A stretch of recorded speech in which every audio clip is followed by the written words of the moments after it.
오늘은 이것이 불교다의 두 번째 시간으로 스님, 불교 공부를 하면 뭐가 좋나요?에 대해서 살펴보도록 하겠습니다.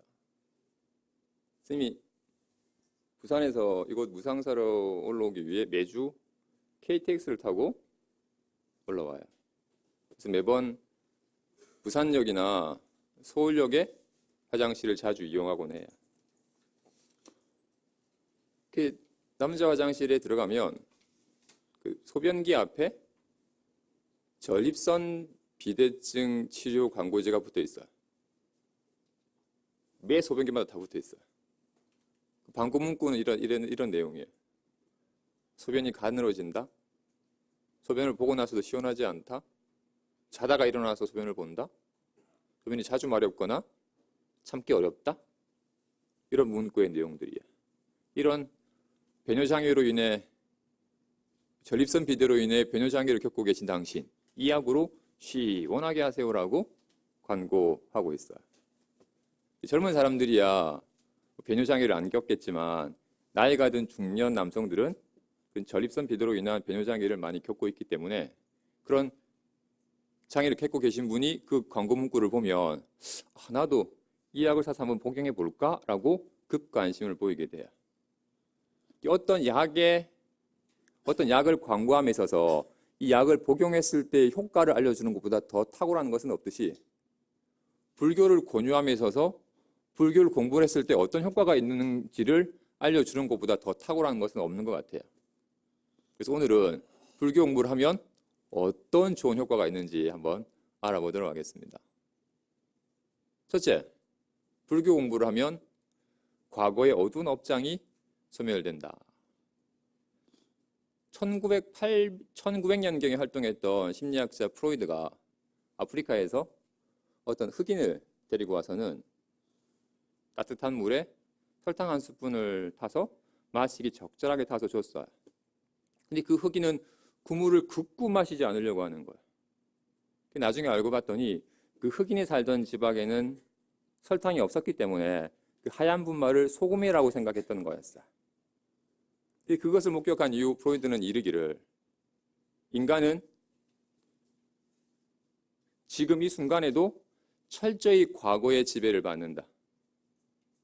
인간은 현재를 살아가는 것 같지만 사실은 과거의 인간이다고 얘기했어요.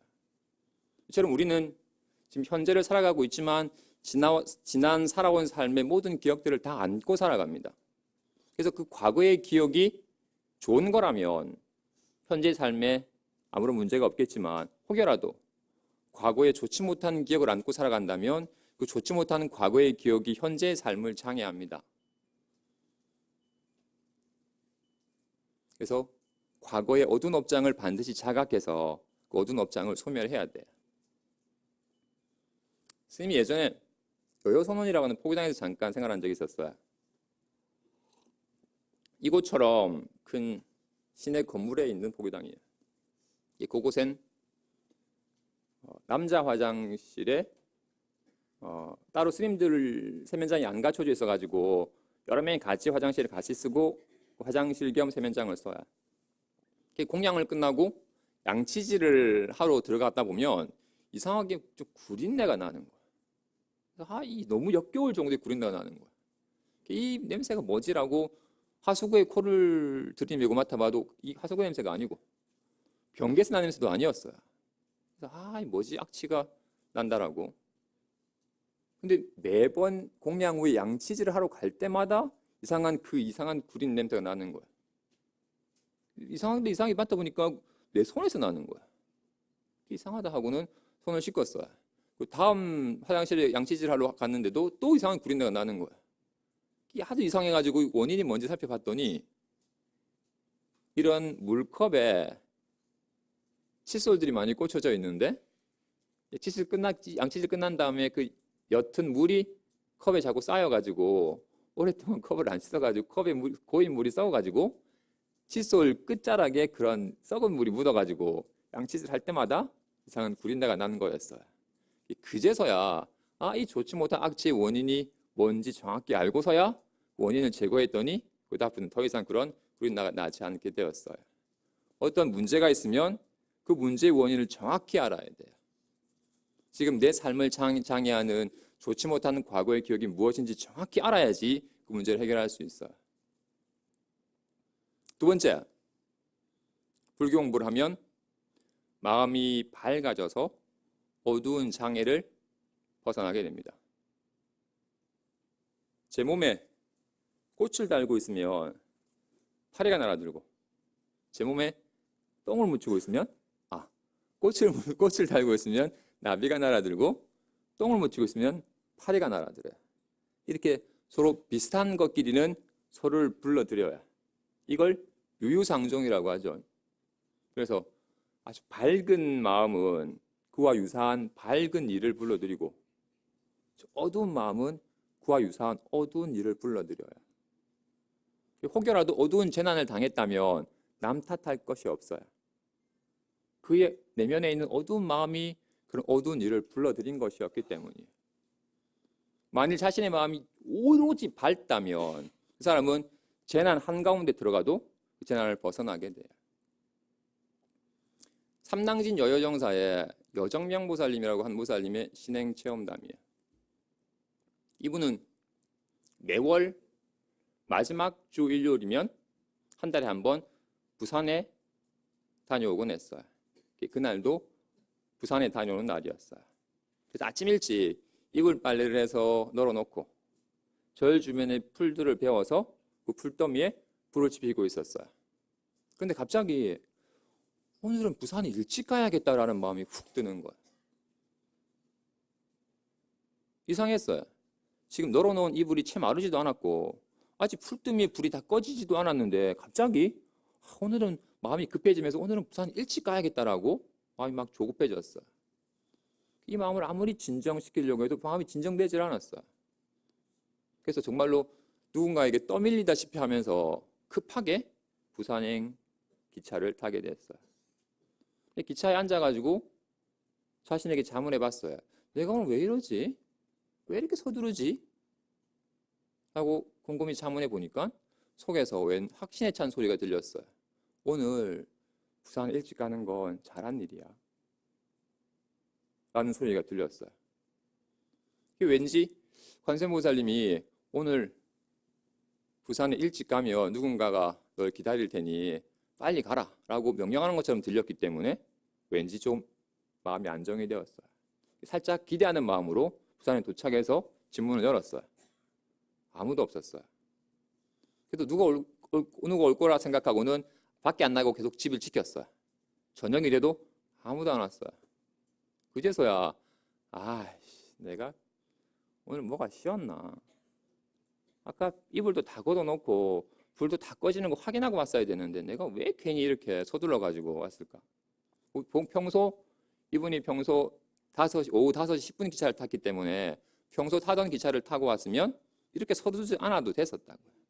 근데 이상하게 그날따라 서둘러서 부산에 가야겠다는 마음이 들어가지고 급하게 서둘렀던 거였어요. 그래서 내가 오늘 왜 이랬나라는 생각이 든 거였어요. 그러다가 사람도 안 오고 해서 TV를 틀었어요. TV에 유수 속보가 방영되었어요. 그 내용은 이랬어요. 우선은 평소 타던 5시 10분 기차가 구포에서 전복이 되어서 수백 명의 사상자가 발생했다는 얘기였어요. 보살님은 그 뉴스를 보는 순간 온몸이 오싹해지면서 절로 관세음보살하고 감사의 기도를 드렸어요. 이 보살님은 원일 모를 마음에 이끌려서 그 기차를 타지 않게 되었어요. 반면에 어떤 이는 갑자기 일이 생겨서 그 기차를 타게 된 이도 있었을 거예요. 이건 마치 어떤 큰 자석이 다가오면 그 성질에 따라 어떤 것은 끌려가고 어떤 것은 밀려나듯이 어두운 재난이 다가올 때 마음이 밝은 사람은 이상하게 밀려나고 마음이 어두운 사람은 그 재난으로 끌려오게 되는 거예요. 그래서 비슷한 것끼리는 서로를 끌어들이고 비슷하지 않은 것끼리는 서로 반발한다라는 유상종의 법칙이에요. 불교 공부를 하면 마음이 밝아져서 그런 어두운 재난을 벗어나게 됩니다. 셋째, 불교 공부를 하면 아상이 줄어들어서 삶이 편안해진다. 아상이 높은 사람은 항상 자신이 잘났다라는 걸 드러내고 싶어요. 그래서 자신보다 좀 못하다고 여겨진 사람 앞에서는 막 의시되고 잘난 체하고, 자신보다 좀 잘났다고 싶은 사람한테는 왠지 주눅이 들고 시기 질투해요. 그래서 아상이 높은 사람은 누구를 만나더라도 갈등을 일으켜요. 그래서 내 삶이 갈등 없이 편하고자 한다면 그 아상이 줄어들어야 돼요. 근데 이 아상이라는 것이 마치 결혼식 피로연에 숨어든 거지와 같다라고 비유해요. 떠돌던 거지가 우연히 부자 동네에 들어갔다가 아주 그럴싸한 신사복 한 벌을 줍게 되었어요. 그래서 목욕을 하고 그 주순 신사복을 입었더니 정말 그럴싸한 신사가 되었어요. 모습은 신사의 모습이었지만 그렇다 해서 줄인 배가 채워지진 않았어요. 그래서 음식을 구하러 다니던 즈음에 큰 회관에 성대한 결혼식 피로연이 벌어지고 있는 걸 봤어요. 그래서 자신의 모습도 좀 그럴싸해 보이니까 회관에 은근히 하객인 것처럼 은근히 들어가서 조심스럽게 피로연 음식을 먹었어요. 근데 신부 측 어른들이 보니까 웬 점잖은 신사분이 들어와서 음식을 먹는데 자기 신부 측 하객이 아니니까 당연히 신랑 측 하객일 거라고 생각했어요. 그래서 그분한테 귀한 음식을 대접하면서 물었어요. 저 신랑 측 어른들이 어떤 음악을 좋아하십니까? 지금 연주되는 이 음악을 좋아하십니까? 라고 물었어요. 그래서 그지가 눈치를 보니 분명히 자신을 신랑 측 하객으로 여기고 있구나. 근데 내가 잘 모르겠는데요 라고 얘기를 하면 불청객이라는 것이 들통이 나서 쫓겨나게 될 테니까 뭐라도 얘기를 해야 됐어요. 그래서 마치 잘 안다는 듯이 신랑 측 어른들은 간드러지는 뽕짝을 좋아합니다 라고 얘기했어요. 그러자 신부 측 어른들은 신랑 측 어른들의 비율을 맞추기 위해서 연주자에게 간드러지는 뽕짝을 연주하게 했어요.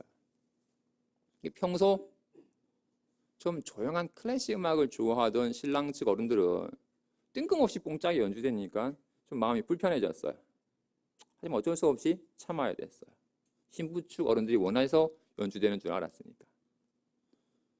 잠시 후에 신랑 측 어른들이 보니 신부 측 어른들이 웬 신사에게 극진하게 대접을 하길래 저분은 신부 측의 귀한 하객이구나라고 생각이 들었어요. 신랑 측 어른들도 그분을 불러가지고 귀한 음식을 대접하면서 물었어요. 신부 측 어른들은 어떤 음식을 좋아하십니까? 지금 마련된 음식들을 좋아하십니까? 그지가 이번에 또 보니 자신을 신랑 측 하객으로 여기고 있는지라 이번 기회에 내가 좋아하는 거 한번 실컷 먹어보자 하고는 신부 측 어른들은 닭발이랑 족발을 제일 좋아합니다 라고 얘기했어요. 그래서 신랑 측 어른들은 신부 측 어른들의 비율을 맞추기 위해서 급히 닭발이나 족발을 쫙 깔았어요. 평소 좀 우아하게 음식을 먹는 걸 좋아했던 신부 측 어른들은 갑자기 닭발이랑 족발을 먹는 것이 많이 불편했지만 어쩔 수 없이 신랑 측 하객들의 어른들의 뜻인 줄 알고 어쩔 수 없이 참아야 됐어요. 그렇게 저 신사가 시키는 대로 하면 할수록 결혼식 피로연이 엉망이 되기 시작했어요. 양측 어른들이 도대체 저 사람은 누구지라고 관찰하기 시작했어요. 그러자 그지가 더 이상 있다가는 들통이 나겠으니까 슬며시 도망가 버렸대요. 이와 같이 나라는 생각은 내 삶을 행복으로 이끌 것 같지만 사실 그 나라는 생각은 내 삶을 엉망진창으로 만드는 놈입니다. 그 놈은 모든 걸 다 아는 것 같이 말하고 내가 시키는 만 들으면 잘 될 거라고 말하지만 끊임없이 갈등을 야기시키는 놈입니다. 스님이 예전에 나라는 생각에 좀 사로잡혀 살았을 때, 불교 공부를 안 했을 때, 항상 나라는 생각에만 사로잡혀 살았을 때, 여러 사람들이 모여서 자기 소개를 할 때면 난 뭐라고 내 소개를 하지? 뭐라고 소개해야지 내가 좀 더 잘나 보일까? 라는 생각 때문에 그 생각만 하느라고 주변 사람들의 자기 소개는 전혀 듣지 못했어요.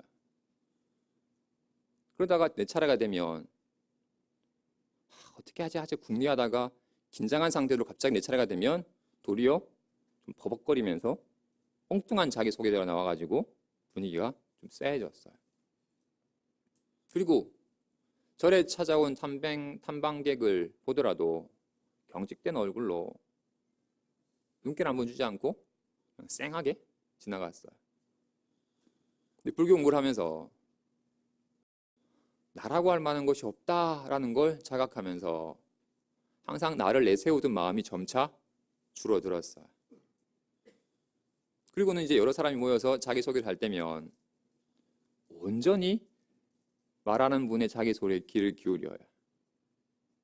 아, 저분은 저런 분이구나. 아, 이분은 이런 분이구나 라고 빈 마음으로 상대를 온전히 느껴요. 그러다가 내 차례가 되면 자연스럽게 그 상황에 맞는 적절한 자기소개가 나와요.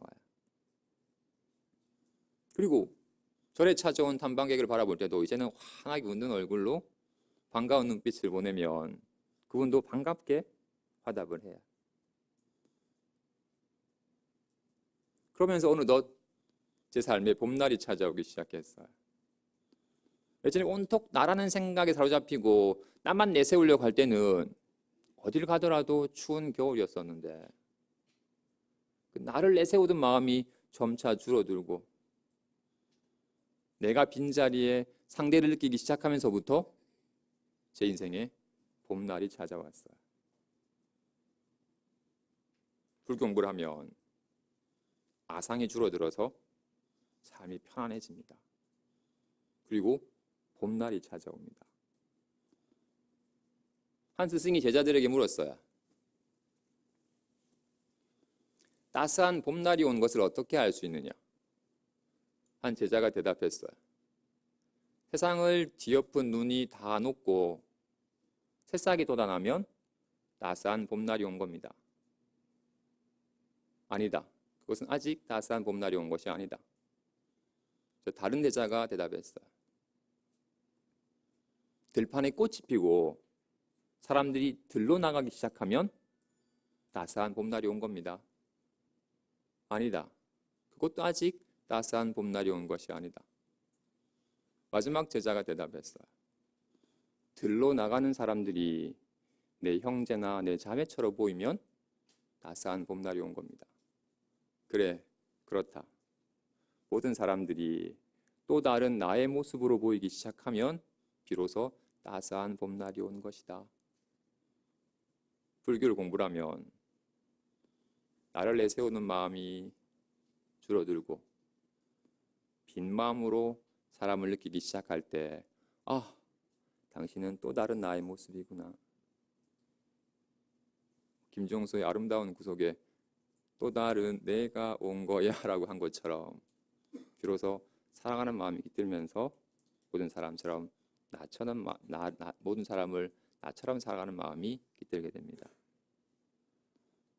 넷째,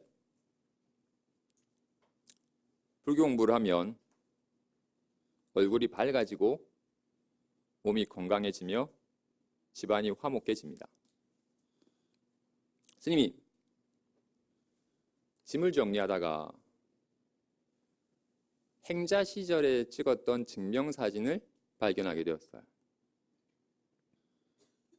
출가하기 전에 행자 때 찍은 증명사진. 그 사진을 딱 보는 순간 이 사진은 공개되어서는 안 된다. 바로 폐기 처분돼야 된다 생각이 들었어요. 왜냐하면 그 증명사진에 나와 있는 얼굴은 정말로 업이 덕지덕지하고 막 어둡고 경직된 모습이 공개되어서는 안 될 얼굴이었어요. 그런데 어느덧 한 20여 년간 부처님 곁에서 예경하고 독경하는 생활을 하면서 제 얼굴이 무지 많이 밝게 바뀌었어요. 그래서 간혹 인상 좋다는 소리를 들어요. 불경부를 하면 마음이 밝아져서 얼굴이 밝아집니다. 처럼 우리의 얼굴, 몸, 집안 분위기는 우리의 마음을 그대로 반영합니다. 그래서 마음이 편한 사람은 얼굴이 밝고 몸이 건강하며 집안이 화목합니다. 마음이 불안한 사람은 얼굴이 어둡고 몸도 병들고 집안도 불화해요. 마음이 바뀌어서 인생이 바뀐 한 보살님의 얘기를 들려드리겠습니다. 아주 오래전의 얘기예요. 40대 후반의 이 보살님은 갑자기 무릎이 아프기 시작해서 고생이었어요. 한날은 무릎이 너무 아파서 병원에 찾아갔어요. 검진 결과는 급성 퇴행성 관절염이었어요. 무릎 연골에 문제가 생겨서 위아래 다리뼈가 맞닿아서 생기는 통증이었어요. 그래서 아무리 좋은 영양주사를 맞아도 다시 연골이 생성되지 않아서 통증이 감소되지가 않았어요. 그래서 병원에서 할 수 있는 일은 이 통증을 감소시키는 진통제를 놔주는 것이 유일한 일이었어요. 그렇게 몇 달이 지나자 더 관절염이 더 도져가지고 너무 아파서 자다가 깨고 아파서 우는 나날이 있을 정도로 통증이 극심해졌어요. 나중에는 이 진통제로도 이 극심한 통증을 감소시키지 못할 만큼 통증이 극심해졌어요. 더 이상 이런 통증을 겪지 않은 유일한 길은 무릎 아래를 절단하는 길밖에 없다고 얘기했어요. 남편의 실직으로 실질적인 가장 역할을 하고 있던 그녀가 다리를 절단한다는 것은 사형선고와도 같은 거였어요. 그는 자신의 인생을 비관했어요. 내가 젊어서 남편 잘못 만나가지고 이 고생하다가 이제 조금 편안해지려고 하는데 불구가 되어야 하다니. 그는 매일 자신의 인생을 비관하며 슬피 울다가 어떤 이의 권유로 큰 스님을 징견했어요. 스님께서 그녀에게 차 한 잔을 주며 그녀의 얘기에 귀를 기울였어요. 그녀의 인생 얘기를 다 듣고 나보니 스님은 그녀의 병의 원인을 알았어요. 몸의 병은 마음의 병이 근본이 되어서 생기는 것인데 그녀의 이 병은 남편을 무시하고 원망했던 마음이 불러온 거였어요. 남편을 받들어야 할 남편을 도리어 무시하고 깔아뭉개는 마음이 도리어 자신의 몸을 주저앉히는 결과를 초래한 거였어요. 스님께서 보살님이 병을 낫고자 한다면 스님이 시키는 대로 해라. 지금 바로 법당에 가서 부처님 앞에서 그동안 남편을 무시하고 원망했던 것을 깊이 참회하고 남편의 장점을 찬탄하고 감사하는 말을 해라 하고 얘기하자 그냥 지푸라기라도 짚는 심정으로 스님이 시킨 대로 법당에 가서 부처님 전에 앉았어요. 근데 부처님 앞에 딱 앉자 왠지 그동안 자신의 삶이 한편 영화처럼 떠오르기 시작했어요. 처음 남편이 실직했을 때 누구보다도 힘들어하는 남편을 위로하기는커녕 당신이 무능력해서 그렇다라고 남편을 무시하고 냉대했어요. 아니 그런 무시와 냉대 때문에 남편은 정말로 상처받아서 매일을 술기운으로 살아야 했어요. 자신 이렇게 힘든 건 저 못난 남편 때문이라고 남편을 원망했었는데 어쩌면 내가 이렇게 힘든 건 내 때문인지도 모르겠다는 생각이 들었어요. 그러자 문득 남편에 대한 미안한 마음이 들었어요. 남편이 그렇게 힘들 때 힘이 되어야 할 내가 무시하고 냉대하면서 당신이 아파했었으니까 미안한 마음이 들었어요. 여보 미안해요. 내가 그동안 당신한테 너무 못되게 굴었어요. 여보 미안해요. 하고 처음으로 남편한테 진심 어리게 미안한 마음이 확 들었어요. 그저 그동안 완전히 잊어버렸던 신혼 시절의 기억이 떠올랐어요. 그때는 내가 먹고 싶다고 하면 한겨울 밤중에도 달려가서 그 음식을 마련해 오던 남편이었어요. 그 모습이 떠오르자 그녀가 눈물이 쏟아졌어요. 여보 미안해요. 당신이 나한테 그렇게 잘해줬었는데 난 당신한테 너무 못되게 굴었어요. 여보 미안해요. 용서하세요. 라고 펑펑 울었어요. 펑펑 울고 나자 갑자기 아랫배에서 뜨거운 불덩어리가 올라오는 것 같더니 가슴이 따뜻해지기 시작했어요. 그리고는 항상 동물덩어리가 꽉 찬 것처럼 답답했던 가슴이 서서히 그 따뜻함에 녹듯이 돌덩어리가 사라지고는 가슴이 시원해졌어요. 그러자 갑자기 그동안 살아오면서 남편이 잘했던 모든 기억들이 샘솟듯이 막 일어났어요. 친정에 잘하던 일, 내가 아플 때 밤늦게까지 간호해 주던 일, 내 생일날 날 기쁘게 하기 위해서 애써던 남편의 모습들이 막 떠올랐어요. 그러자 이제 남편에 대한 찬탄과 감사의 말이 쏟아졌어요. 여보 정말 고마워요. 여보 정말 고마워요. 당신이 내 곁에 있어서 정말 고마워요. 여보 정말 미안하고 사랑해요.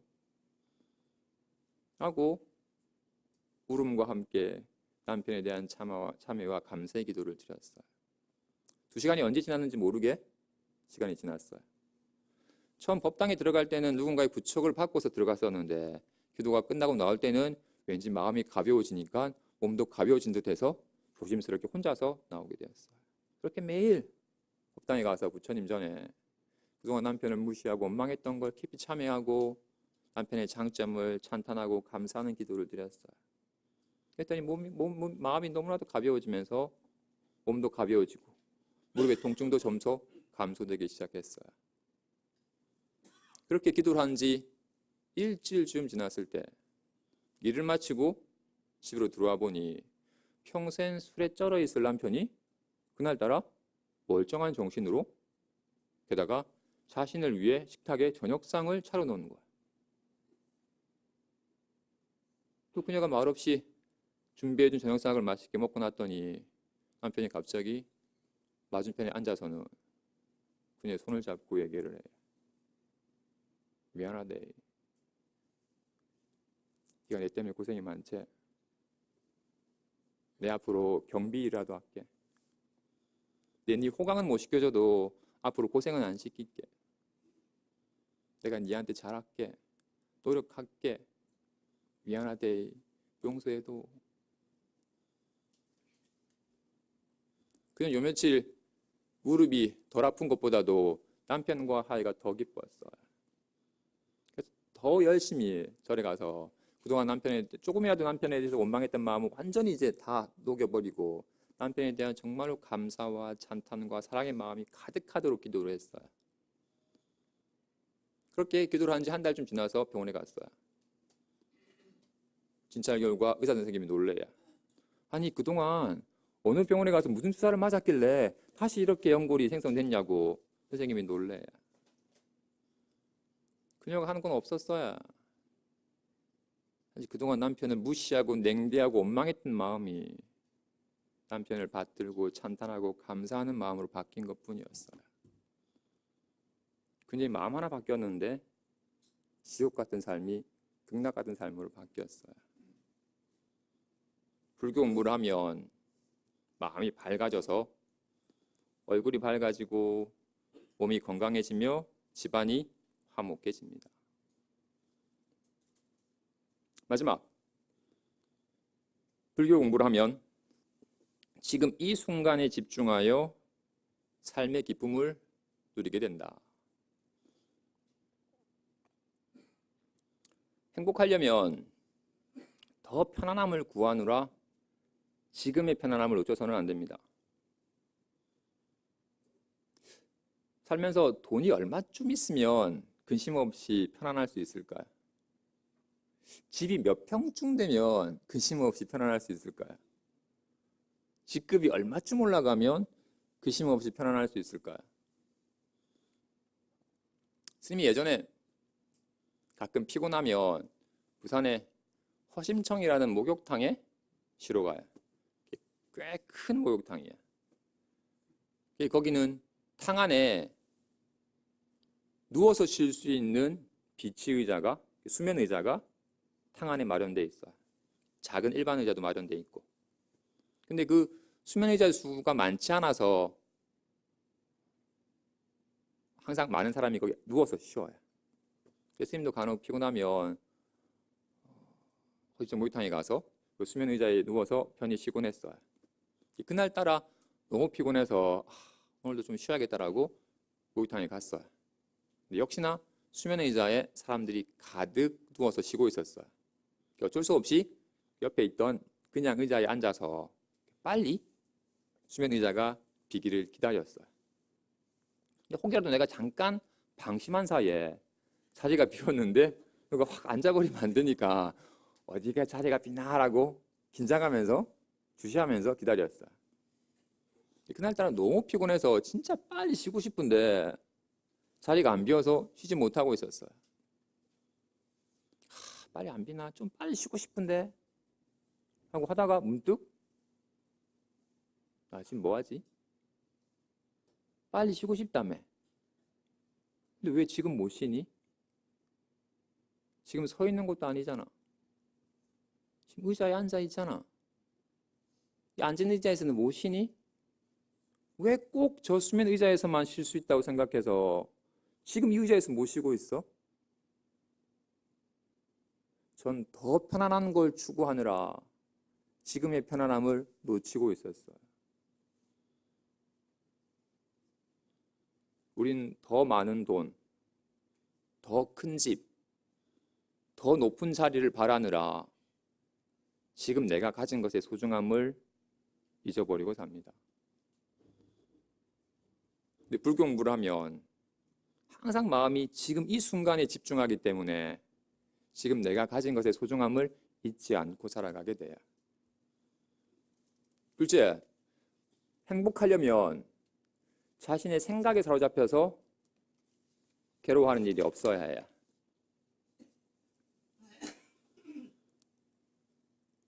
불교에서는 행복이라는 단어보다는 사실 해탈이나 열발이라는 단어를 더 자주 사용해요. 해탈이라는 말은 나를 결박하고 있던 것에서 벗어나서 자유로워진 상태를 말하고, 열반이란 꺼져버린 재라는 의미이니 나를 태우던 번뇌의 불길이 꺼져버린 평온한 마음 상태를 말해요. 그래서 해탈하고자 하면 지금 무엇이 나를 결박하고 있는 줄을 알아야 되고, 열반에 이르고자 하면 지금 나를 태우고 있는 것이 무엇인 줄 알아야 돼. 우린 괜한 생각에 사로잡혀서 괴로워합니다. 근데 그 생각은 환과 같아서 실체가 있는 게 아닙니다. 실체가 없는 헛것에 속아서 괴로워하는 거예요. 괜한 생각에, 괜한 감정에 사로잡혀서 괴로워해야 실제 인장 여기면서. 불교 공부를 하면 항상 자신의 마음을 잘 관찰하게 되고, 그러면서 생각에 대해서도 알게 되고, 모든 생각은 환임을 알아서 지금 이 순간에는 아무런 문제가 없구나라는 걸 자각하게 돼요. 사실 아무런 문제가 없는데 괜한 생각을 사로잡혀서 심각한 문제를 겪고 있는 것처럼 여겼던 거였어요. 본인들이 무지무지 심각한 문제에 쌓인 것처럼 괴로워했을 때 있었습니다. 그죠? 지나보면 어때? 추억거리. 왜 그때 그렇게 괴로워했을까? 불교 공부를 하면 모든 생각은 환임을 알아서 더 이상 그런 생각 때문에 괴로워하는 일이 쉬워집니다. 행복하려면 지금 행복하십시오. 여러분들이 정말로 가슴 뛰게 정말로 행복하다고 느낄 때는 언제입니까? 어떤 이는 달리기를 하면 모든 근심이 다 사라지고 편안함을 느낀대. 어떤 이는 노래를 부르면 행복하다고 느낀대요. 어떤 이는 스키를 타고 활강하면서 살아있음을 느끼면서 행복해진대. 스님은 아침 공양을 마치고 계곡을 따라 천천히 산책을 하노라면 계곡의 시원한 물소리도 들리고 시원한 바람이 제보를 스쳐 지나가는 것을 느낄 때면 진짜 행복하다. 이보다 더 좋을 수 있을까? 라는 생각이 들 때가 있어요. 사람들마다 각자 행복하다고 느끼는 순간이 다르겠지만 한 가지 공통점은 있어요. 그건 바로 지금 이 순간에 훅 젖어들어서 삶을 느끼고 있다는 거예요. 어떤 이는 달리기를 하면서 지금 이 순간에 훅 젖어들어서 삶을 느끼고 있고, 어떤 이는 노래를 부르면서 이 순간에 훅 젖어들어서 삶을 느끼고 있고, 어떤 이는 스키를 타면서, 어떤 이는 그냥 천천히 걸으면서 삶에 훅 젖어들어서 삶의 기쁨을 누리게 돼요. 그래서 행복하고자 하면 지금 이 순간에 젖어들어서 행복해져야 돼요. 지금 이 순간의 행복을 느껴야 돼요. 지금 이 순간에서 행복하지 못한다면 그 사람은 영원히 행복할 수가 없어요. 우리는 항상 오직 이 순간만을 살아가기 때문에 이 순간에서 행복을 느껴야 돼요. 정리해보면 불교 공부를 하면 과거의 어두운 업장이 소멸된다. 둘째, 불교 공부를 하면 마음이 밝아져서 어두운 재난을 벗어나게 된다. 셋째, 불교 공부를 하면 아상이 줄어들어서 삶이 편안해진다. 넷째, 불교 공부를 하면 얼굴이 밝아지고 몸이 건강해지며 집안이 화목해진다. 다섯째, 불교 공부를 하면 지금 이 순간에 집중하여 삶의 기쁨을 누리게 된다.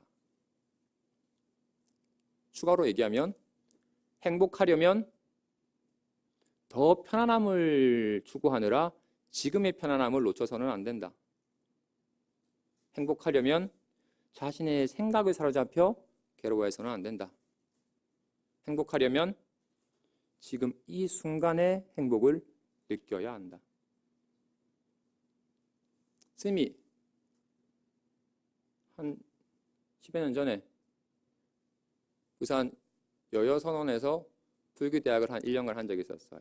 그리고 1년이 끝내고 내실을 좀 다져야겠다 싶어서 처음으로 불국사 선방에 들어갔어요. 동안거를 하러. 그때가 20대 중반 피 끓는 청춘이어서 처음으로 선방에 들어가 있자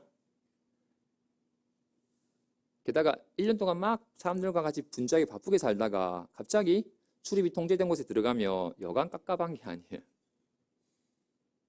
아직 어떻게 화두를 들어야 될지도 모르고 그래서 마치 도심에 분주하게 생활하는 사람이 산사의 한적한 생활을 그리워하듯이 통제된 곳에 사는 사람은 자유롭게 활보하는 것을 그리워하게 돼요. 그래서 군인이 제대하는 날을 기다리듯이 해제하는 날을 기다리다가 해제 날이 되었어요.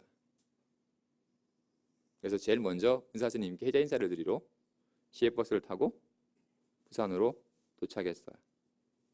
이 부산 시외버스 터미널에 도착을 하자 버스 안에 사람들이 막 분주하게 다니는 모습이 아주 활기차 보였어요. 그리고는 밖으로 나와서 채 5분이 지나기도 전에 다시 제 얼굴이 좀 경직되게 되었어요. 왜냐하면 나는 사람들을 만나는 게 너무 반가워서 절로 미소가 지어지는데 지금 스쳐 지나가는 사람 가운데 어느 누구도 얼굴에 웃음기가 없고 막 무언가에 쫓기는지 바쁘게 살아가는 모습이 이상해 보였어요. 왜냐하면 나는 그동안 가고 싶은 데가 있어도 못 가고 먹고 싶은 게 있어도 못 먹는데 그 사람들은 가고 싶은 데 있으면 언제든지 갈 수 있고 먹고 싶은 게 있으면 언제든지 먹을 수 있는데 나보다도 더 행복해 보이지 않았어요. 그래서 왜 저럴까? 라고 의아한 마음이 들어서 마음이 좀 무거워졌어요.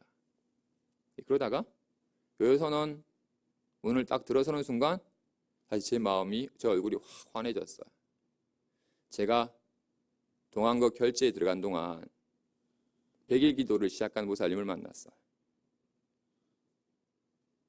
사실 이분이 처음 불교대학에 입학을 했을 때는 그때처럼 얼굴이 밝지 않았어요. 무지무지 어둡고 경직되고 힘들어 보였어요. 근데 그분이 불교대학에서 부처님 가르침 만나고 또한 100일간 끊임없이 새벽 기도를 나오면서 그분이 얼굴이 무지무지 환하고 밝게 변했어요. 그분과 잠깐 짧게 인사를 하고 지나치면서 스님이 생각이 들었어요. 아, 부처님 법에 희망이 있구나. 부처님 법에 희망이 있습니다. 항상 부처님 법 가까이에서 부처님 닮아가는 여법한 불자 되시기 바랍니다. 사랑합니다. 성불하십시오.